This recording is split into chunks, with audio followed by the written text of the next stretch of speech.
kultum zuhur kita pada siang hari ini adalah sabar dalam menghadapi ujian dan cobaan.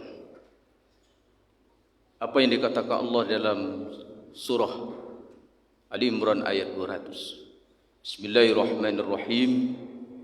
Ya ayyuhalladzina amanu isbiru wa sabiru wa rabitu wattaqullaha la'allakum tuflihun.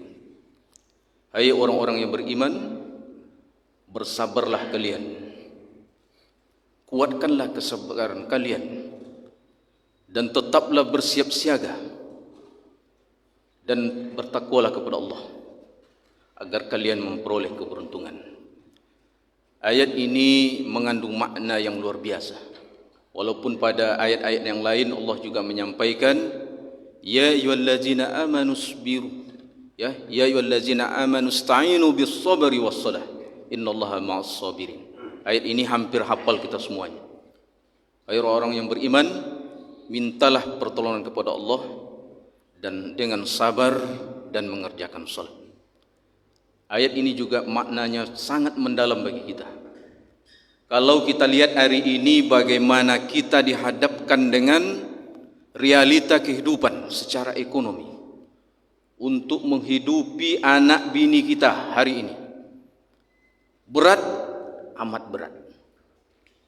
Tapi kita sebagai seorang muslim dan muslimah sejati, mesti kita mengedepankan sifat sabar.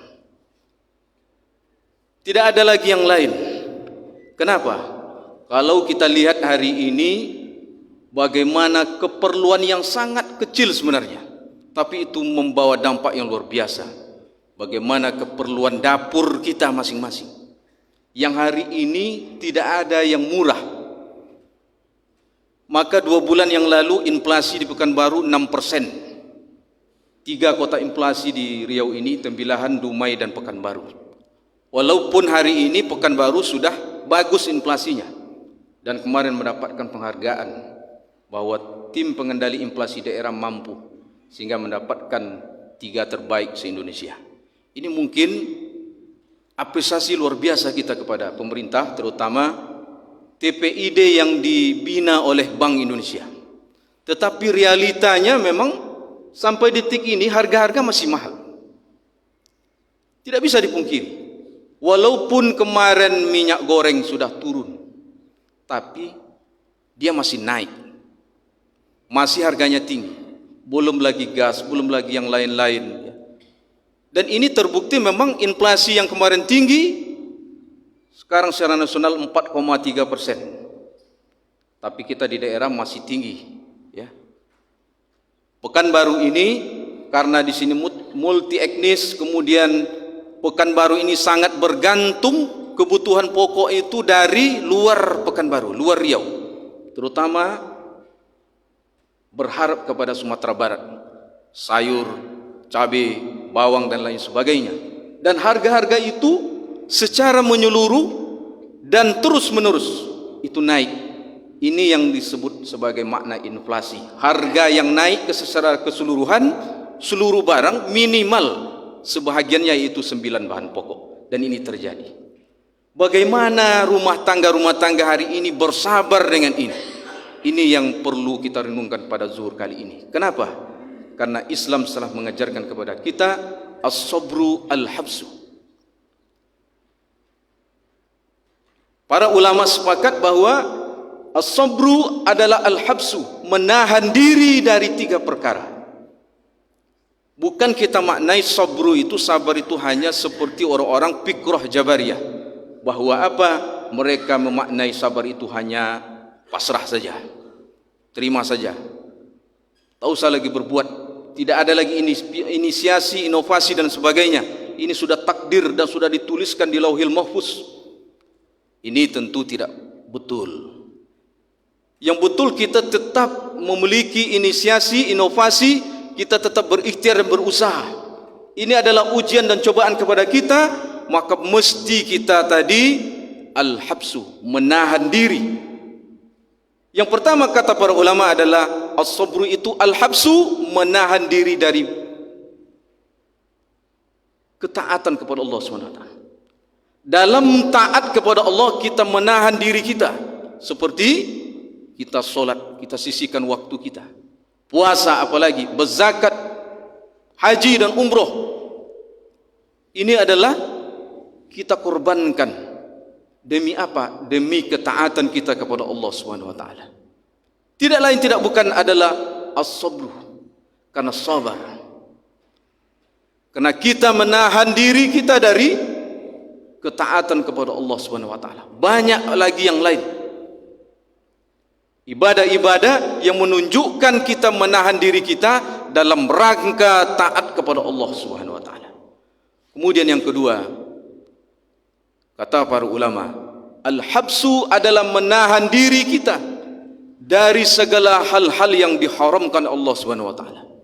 Apa saja yang terlarang oleh Allah Subhanahu wa taala mesti kita hindarkan, mesti kita jauhi. Ini makna daripada al-habsu yang kedua, menahan diri dari segala hal-hal yang diharamkan Allah Subhanahu wa taala. Bagaimana nabi-nabi terdahulu menahan dirinya dari hal-hal yang diharamkan Allah, termasuk Nabi Muhammad sallallahu alaihi wasallam.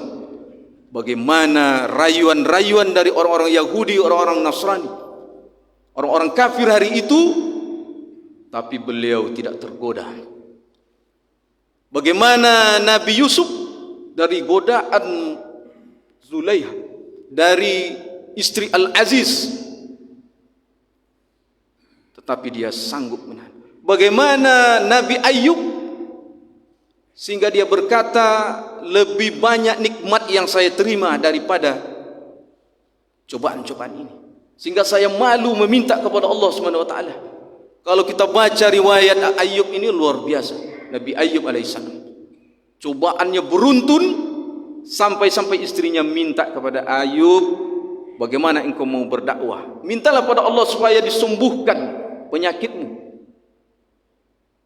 Karena penyakit berulat dari kulit Nabi Ayub keluar nanah, dan penyakit ini menyebabkan dia harus menyingkir ke pinggir negerinya. Tetapi berkat kesabaran Ayub, Allah mengganti semuanya, bahkan berlipat-lipat, sehingga anak Ayub yang tadi meninggal semuanya diganti berlipat lagi. Luar biasa.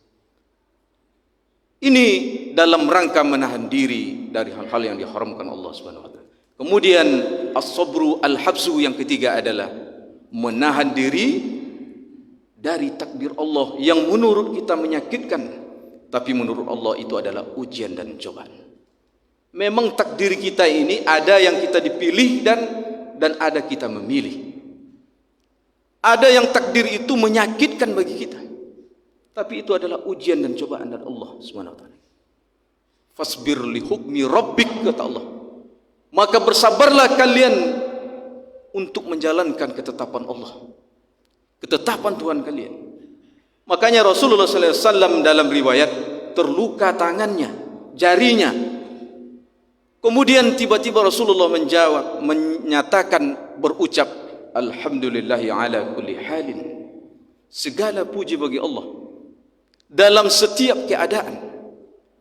Maka sahabat yang lain terkaget, ya Rasulullah, tanganmu luka dan ini menyakitkan, tetapi engkau masih memuji Allah Ta'ala.